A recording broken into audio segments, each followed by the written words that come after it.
At sinagot ni Commissioner FAELDON kung sino yung importer. Please tell us kung sino yung importer. You do not Have it even know verified right to me. now? You're not even sure right now? Ba, pambihira naman buhay ito. You should be sure right now. Kung nakahuli kayo ng ganyan, hindi nyo alam kung sino yung importer? Kasi Well, you I better cannot tell us remember later the on who. specific name anymore, sir. So, Because look, you'll be accountable to this. Nakahuli kayo ng shabu, inamin mo. Pero hindi mo alam kung sino yung importer.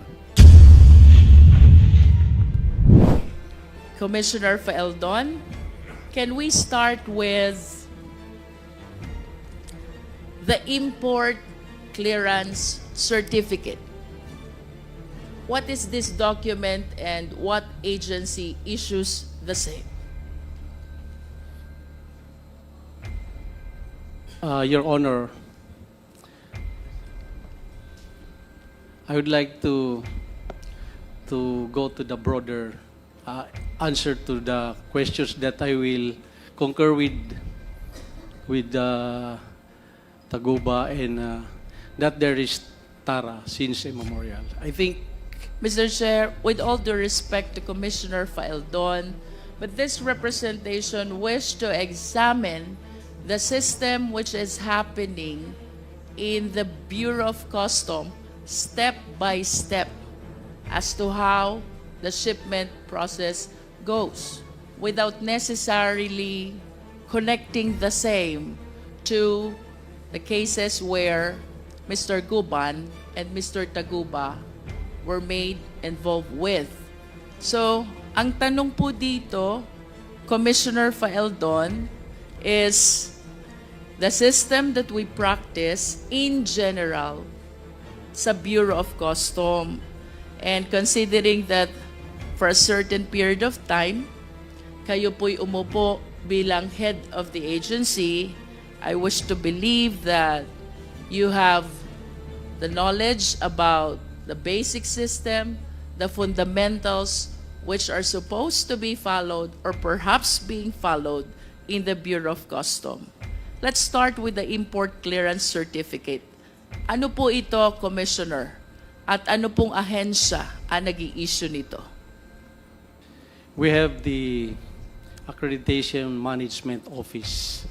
It's popular known as the AMO. This is the office that accredits all importers. You cannot import anything if you have no accreditation, certification from that office. So during my time, we have 12,000 combined importers and brokers. And in 6 months, I delisted 4,000 of this because we have found out that they're lacking of the requirements. Some are found to be erring.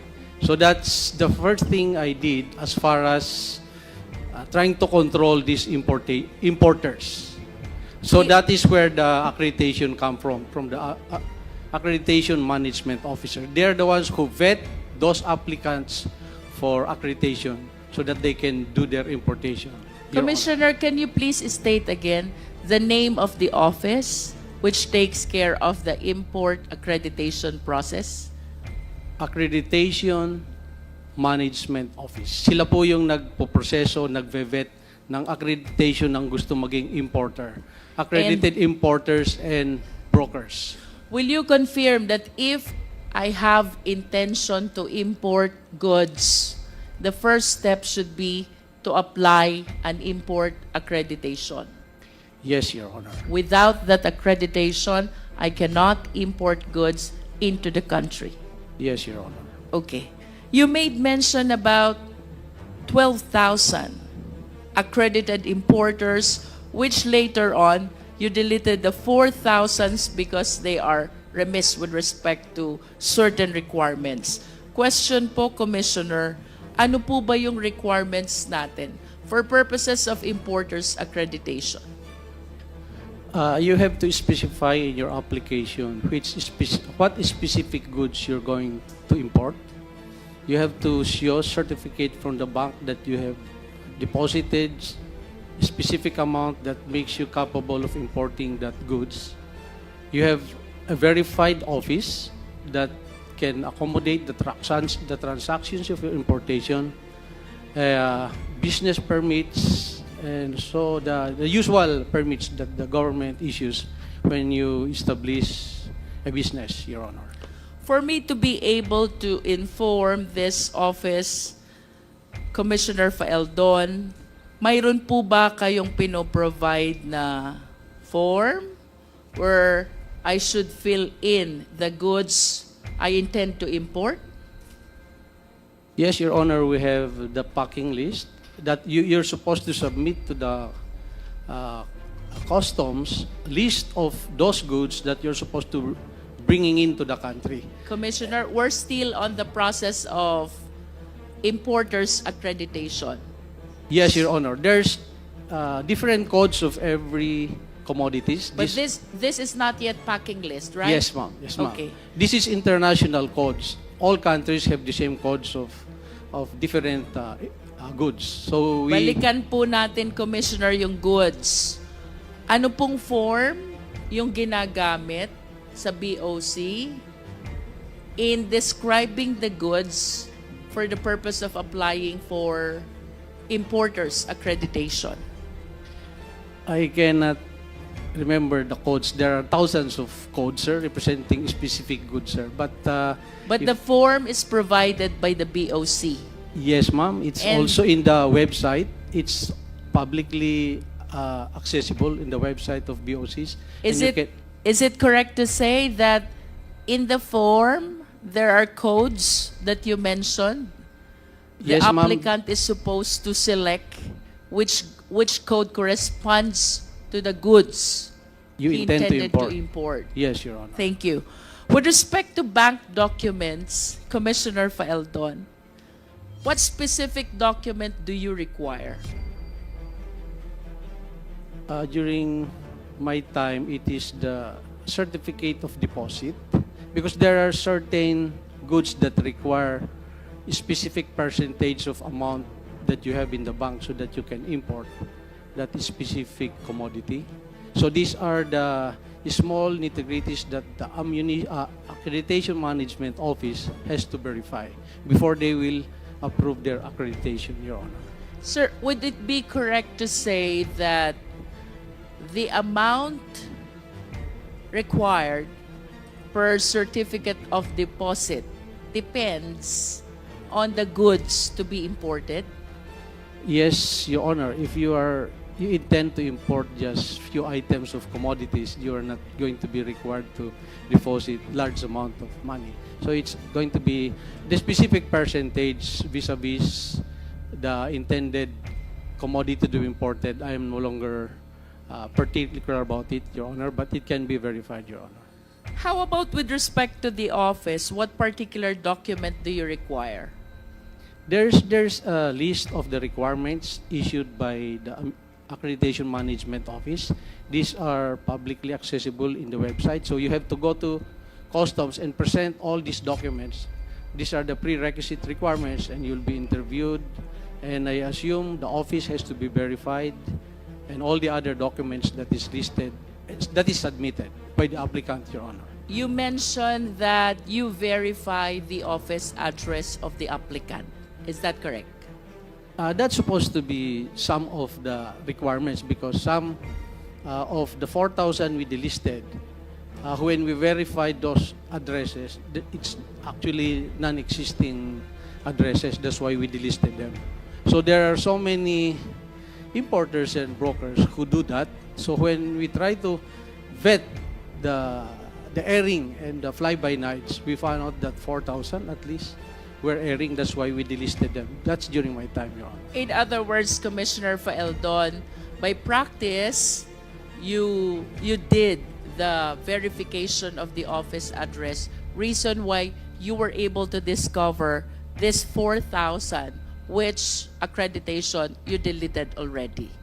We tried our best to clean the list, Your Honor. You also mentioned about business permit, correct?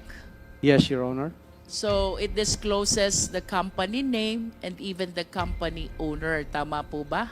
Yes, Your Honor. And would you agree with me if I would say, with the bank certificate, with the office verification, and with the business permit, the BOC has ample information about all the importers into the country? That's the assumption, Your Honor. What do you mean by assumption? If all those documents are truthful, that's why they have to personally verify. But we're talking about here with respect to the actual practice and system and not with respect to assumption, Commissioner Faeldon. So I suppose that all the information that you're giving before this committee were practiced at least during your time as Commissioner of BOC. Tama po ba? Ma'am. In other words, during your time, Commissioner Faeldon, all importers' information are within the safekeeping of the BOC, considering the ample requirements that you are requiring initially for purposes only of importers' accreditation. The newly accredited importers during my time, I specifically instructed the chief of the accreditation management office to be very stringent, not stringent, but to be very careful about accrediting, because at that time we were delisting more than 4,000. So we do not want to replace them with another herring importers and brokers, Your Honor. In all fairness to you, Commissioner Faeldon, because you were the one who deleted this 4,000 because they are not compliant with your requirements and your rules, it is the humble submission of this representation that having applied that system, then you have all the necessary information about the importers accredited by the POC. That is a manifestation.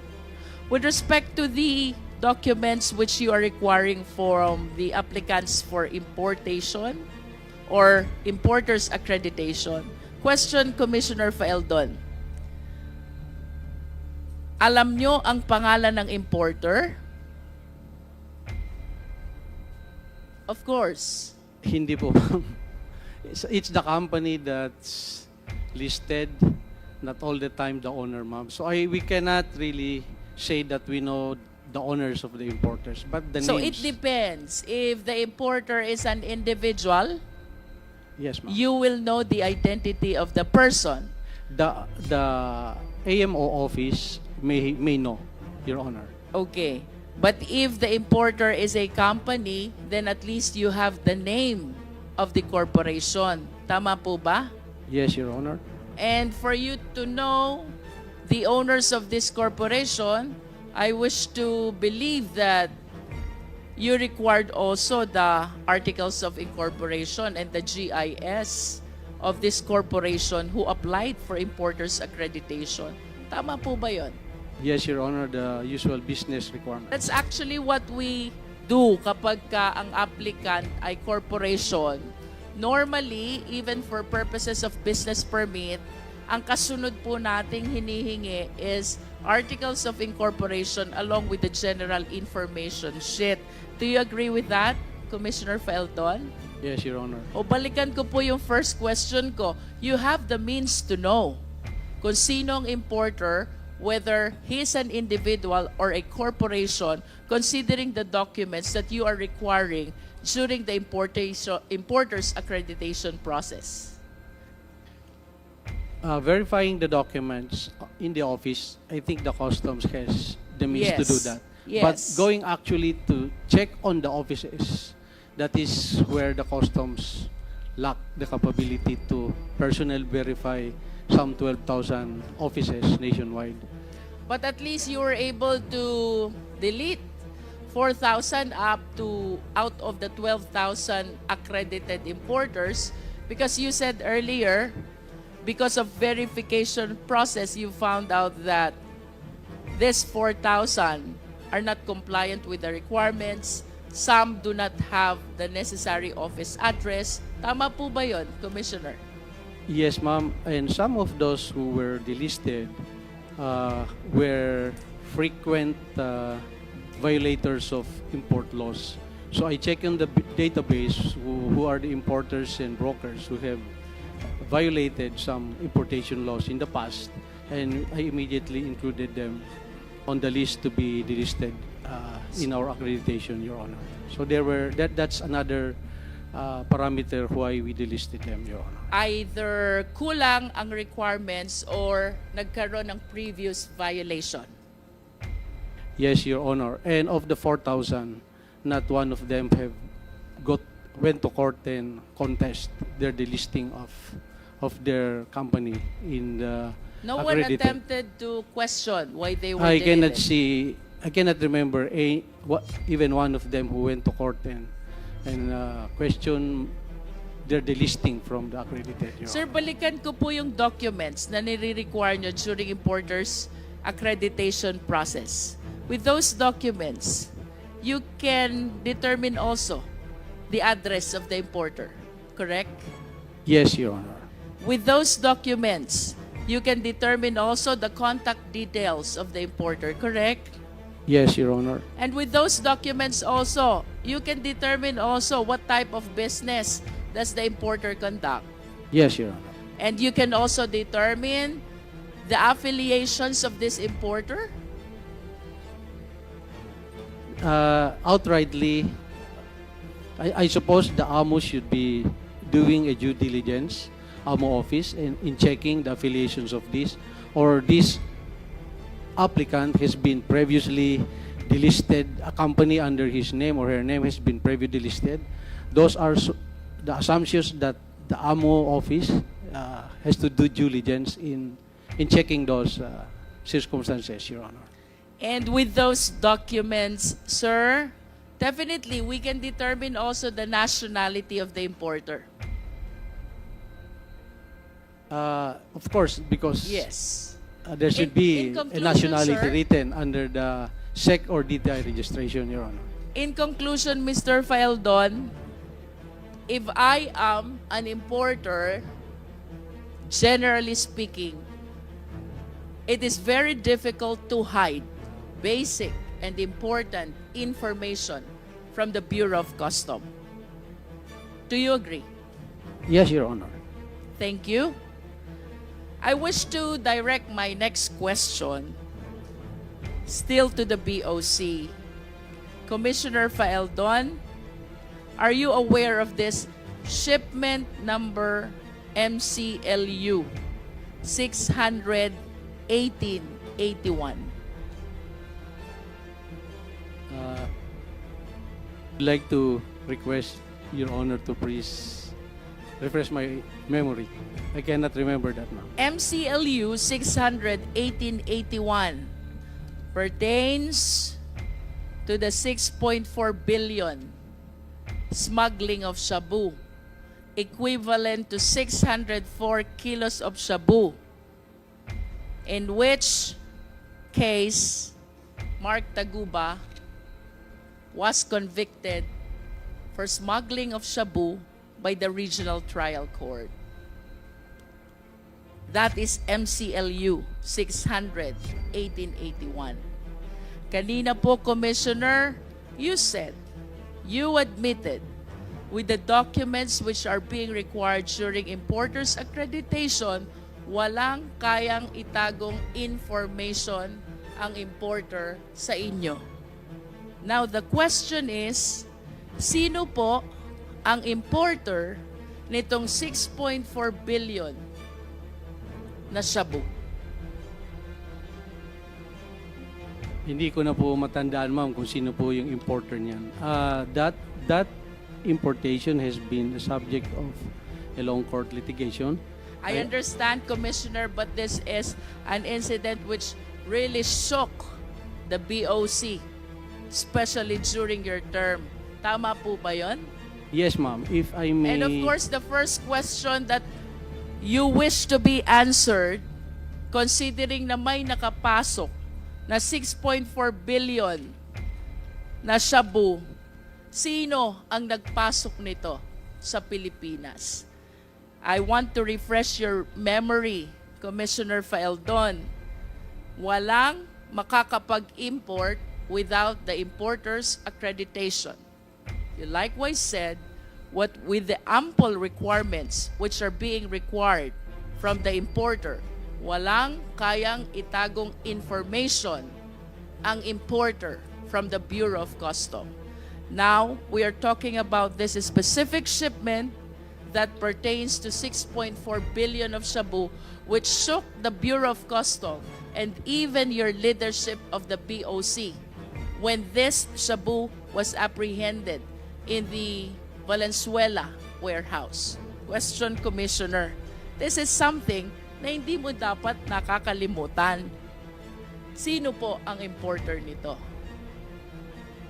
I would like to be given time to check on who's the specific importer of that shabu, ma'am. But the sequence of that apprehension, I can relate to this court, If Your I Honor. may interrupt, Commissioner Faeldon, would you agree with me if I would say that as head of the BOC, nalusutan ka ng 6.4 billion na shabu, nakapasok sa bansa, that is equivalent to 604 kilos.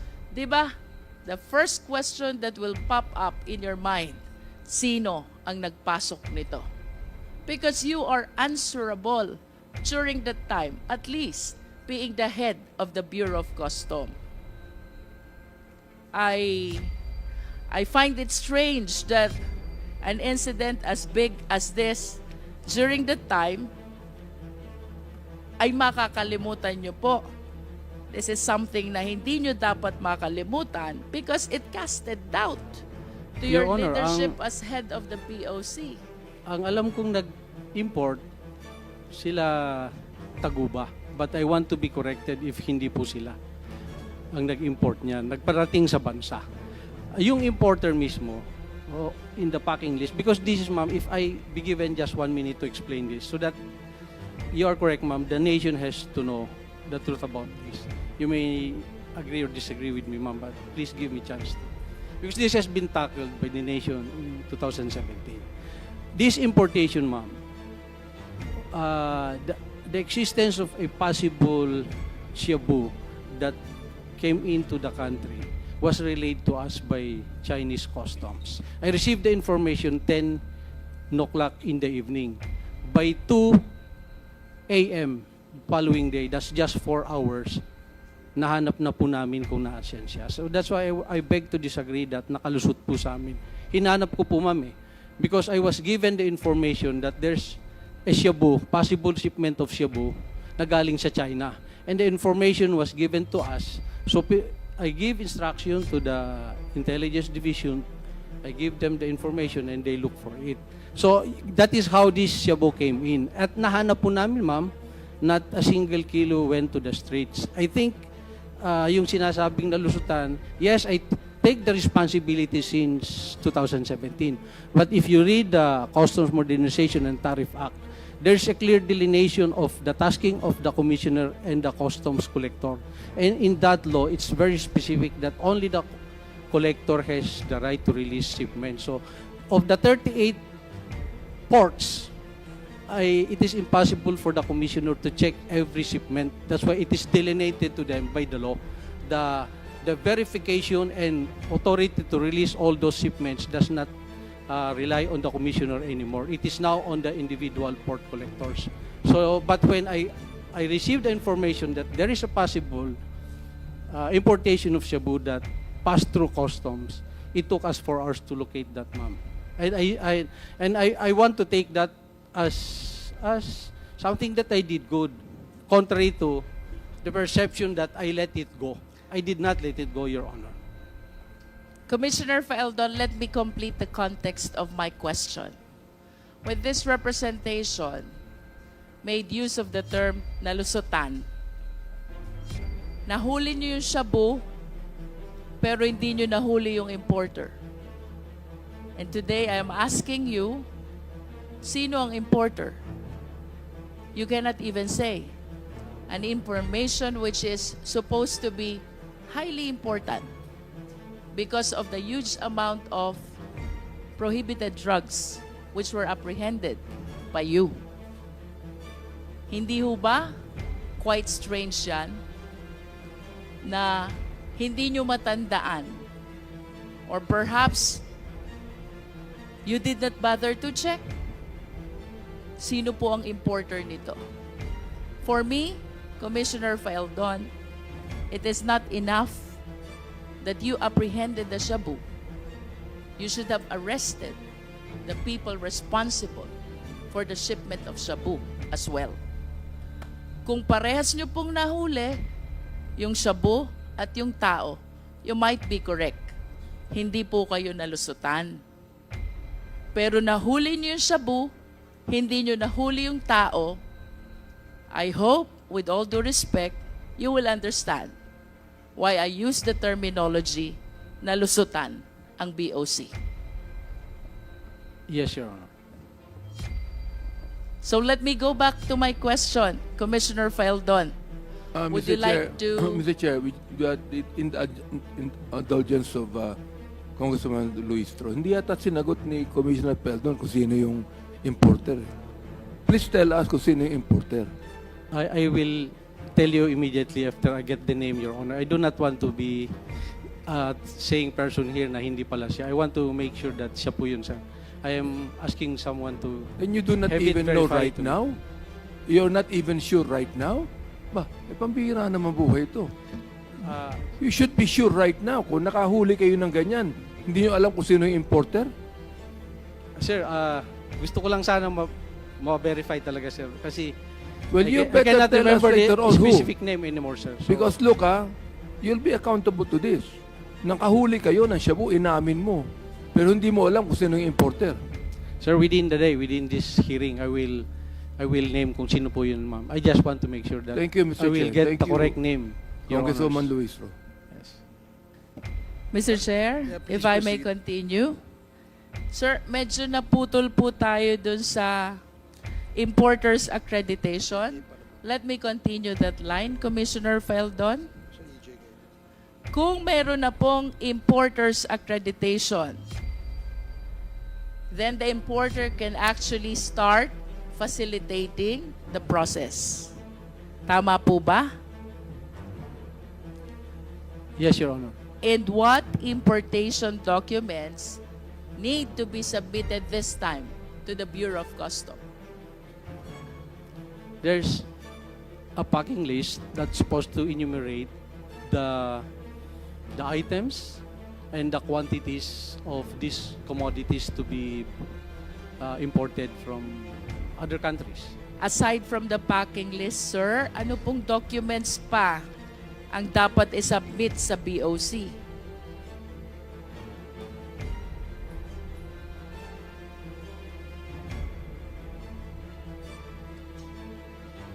This is the importation proper already. The importer already secured the accreditation. So, mag-i-import na siya. What documents need to be submitted to the BOC? You mentioned about the packing list. What else, Commissioner? The specific term, ma'am, I cannot mention it, but these are the invoices of these commodities from the corporation or from the manufacturer. You get these commodities. This is to attest that the amount you specify there is correct. Dito po yung invoice from the manufacturers where these commodities will be coming from, Your Honor. The packing list contains the description and the quantity of the goods, correct? While the commercial invoice contains the value. The of value, goods. ma'am, because this is where the tariff will be computed once these commodities arrive in the country. And Your when Honor. you say tariff, it means importation tax. Yes, Your Honor. Does it include bill of lading, Commissioner? Yes, Your Honor. Ano po bang nilalaman naman itong bill of lading in the interest of the Filipino people?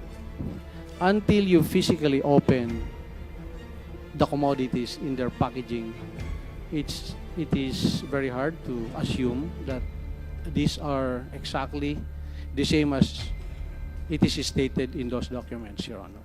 Yes, but with respect to the document bill of lading itself, what do we see from the bill of lading?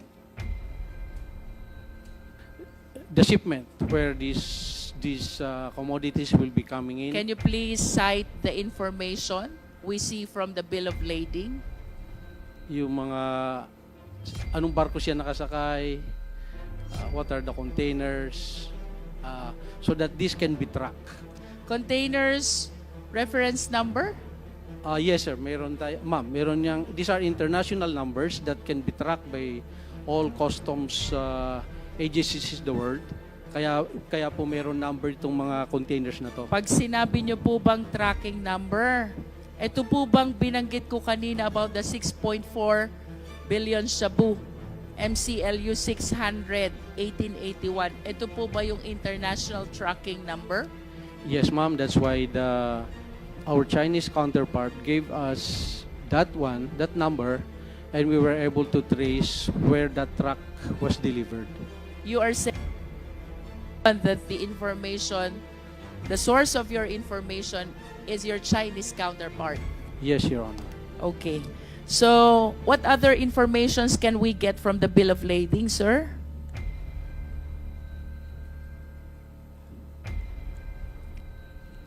We have the international tracking number. I suppose we can see from the bill of lading the name of the shipper, the Yes, name ma'am. of the importer. The date that's supposed to the arrival of these How commodities in the about country. the country of origin, Exactly, ma'am. It's part country of of it. destination, Yes, ma'am. the port of unloading, Yes, ma'am. the consignee, Yes, ma'am. and the shipping line? Yes, ma'am. Can we determine through the bill of lading also the people facilitating the shipment here in the Philippines, apart from the importer, like for example, custom broker? The brokers. Pardon me, but I am not real particular if it's part, the brokerage is part of that, or it's a different transaction that a broker So you will. are not certain. You are not certain. If Yes, the ma'am. I'm not broker's very sure name whether is it's the indicated broker is also. included there. I'm not sure, ma'am. Saan po ginagamit, sir, yung special certificate or permit? This is among the documents which are being submitted to BOC. Saan po ba ginagamit to? Saan goods ito applicable?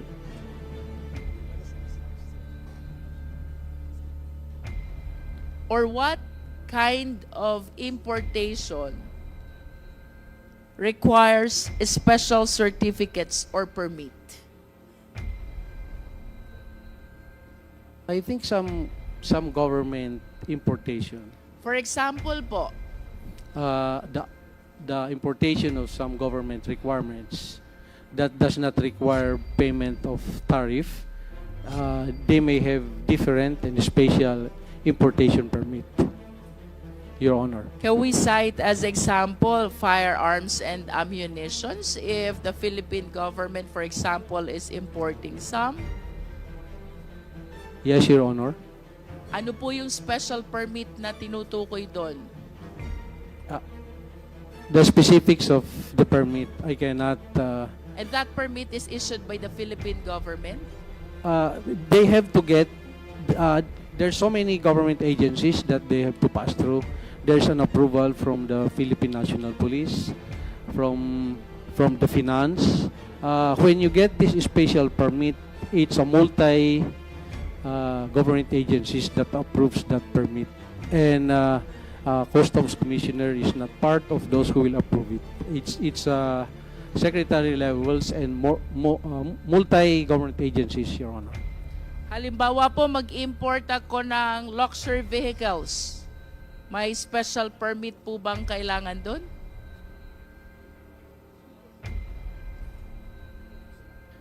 I would like to report back to you, ma'am, if importation of luxury is required to have a special permit. But second-hand luxury, not allowed, definitely, is except when there's specific, I don't know if there's specific law that allows importation of second-hand or slightly used luxury. But I would like to revert back to you, ma'am, if importation of luxuries requires special permit, Your Honor. How about if I will be importing high-end branded garments or bags? Special permit required din po ba? I think the brand owner has to have a certificate that this specific, let's say, Hermes, are we talking about? Yes. They have to certify that these are genuine. So the certification being referred to here is issued by the company of the high-end brand. Yes, ma'am, because if this brand came into the country without those certification, they are subject to apprehension, Your Honor. I have this information that among the importation documents also is the classification of goods. Do you confirm this? Yes, Your Honor. And among the classification of goods, kasama po dyan yung general merchandise. Yes, ma'am. Diyan yung general merchandise po, yun yung medyo magulo kasi there are so many commodities that's classified general merchandise. So diyan po tayo nagkakaroon ng maraming problema sa ating peer, sa ating Can you court. please enlighten us, Commissioner? Ano po ba yung problemang na-generate nitong classification na general merchandise? Mag-import ng, let's say, mga non-branded sapatos, mga damit, pero hahaluan na yan ng kung ano-ano na high-end commodity or prohibited commodities. Usually, dun sa general merchandise, tayo nagkakaroon ng problema. So, pinapasok na nila dun yung mga kontrabando. So, hindi siya nakalista dun sa packing list nila. Talagang dun sa general merchandise, yun po yung madalas maabuso nung importer. And the brokers, sometimes the brokers, they really don't care kung ano yung laman ng containers.